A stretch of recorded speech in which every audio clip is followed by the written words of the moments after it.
नहीं, जो धनखड़ जी का रिजिग्नेशन अब किस लिए किया मुझे पता नहीं, वो अनफॉर्चुनेट। दूसरी बात, vice president of India Telangana को देना है,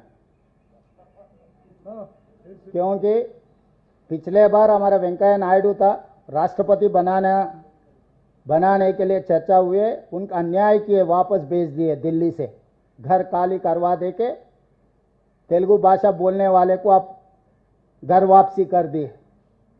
तो उसको सुधारने के लिए हमारे बंडारू दत्तात्रेय जी का खाली हरियाणा गवर्नर का जिम्मेदारी खत्म हो गए, और बंडारू दत्तात्रेय जब केंद्र मंत्री था, उनका केंद्र मंत्री खींच लेके किशन रेड्डी को दे दिए।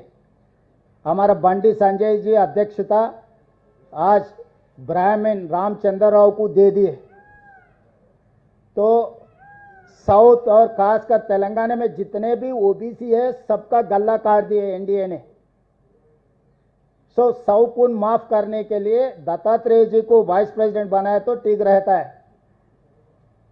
क्योंकि तेलंगाना को आप इतना अन्याय नहीं कर सकते। देश में हिंदी के बाद दूसरी भाषा तेलुगु ज्यादा बोलने वाले, पहला हिंदी है, दूसरा तेलुगु है, तीसरा बंगाली है। तो साउथ पर्टिकुलर तेलुगु हमारे लोगों को अन्याय किए। मैं एनडीए सरकार से ये डिमांड कर रहा हूं, क्योंकि ओबीसी का चर्चा बहुत तेजी से चल रहा है। ओबीसीओं का केंद्र मंत्री था दत्तात्रेय, गला काट दिए। बंडी संजय जी अध्यक्ष था, उनका भी गला काट दिए। तो इसीलिए दत्तात्रेय जी को अगर वाइस प्रेसिडेंट बनाए तो थोड़ा बहुत आपका गुनाह कुछ माफ हो जाएंगे। అది నాకు తెలీదు, నేను తెలంగాణ ప్రజల తరఫున ఒక ఓబీసీకి న్యాయం చేయాలి, దత్తాత్రేయ గారికి న్యాయం చేయాలని చెప్తున్నా। అప్పుడు భారతీయ జనతా పార్టీ ఎన్డీఏ ప్రభుత్వము యూపీఏ పక్షాలను సంప్రదించినప్పుడు అప్పుడు పార్టీ నిర్ణయం తీసుకుంటుంది। పార్టీ నిర్ణయాలను ఎన్డీఏ కూటమి నిర్ణయాన్ని ప్రకటించడానికి నేను ఇక్కడ లేను। తెలంగాణ ప్రజల పక్షాన తెలంగాణకు ప్రాతినిధ్యం ఉండాలి।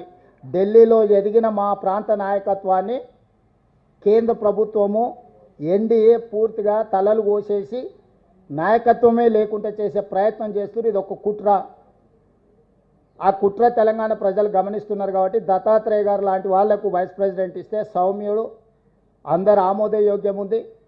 మొన్నటికి మొన్న ఉన్న గవర్నర్ పదవి కూడా దత్తాత్రేయ గారిని తొలగించిండ్రు, హర్యానాకు ఉన్న దత్తాత్రేయ గారు గవర్నర్ పదవి కూడా తొలగించింది। కాబట్టి వారికి ఉపరాష్ట్రపతి పదవి ఇవ్వడం ద్వారా తెలంగాణ ప్రజల యొక్క ఆత్మగౌరవాన్ని మోడీ గారు గౌరవించాలని నేను డిమాండ్ చేస్తున్నా।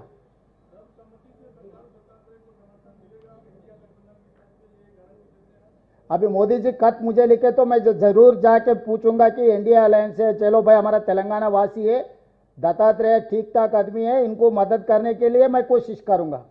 मगर मैं वादा नहीं कर सकता हूं, क्योंकि ये एआईसीसी लेवल पे चर्चा करना है। AICC has to decide all this such thing.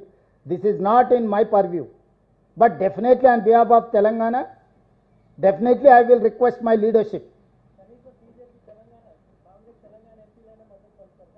తెలియదు, అవన్నీ పార్టీ నిర్ణయం తీసుకోవాలి। కాంగ్రెస్ తెలంగాణ ఎంపీలు, కేరళ ఎంపీలు ఇట్లా సపరేట్ ఉండరు। కాంగ్రెస్ ఎంపీలు అంటే కాంగ్రెస్ ఎంపీలు, కాంగ్రెస్ పార్టీ నిర్ణయం తీసుకుంటుంది।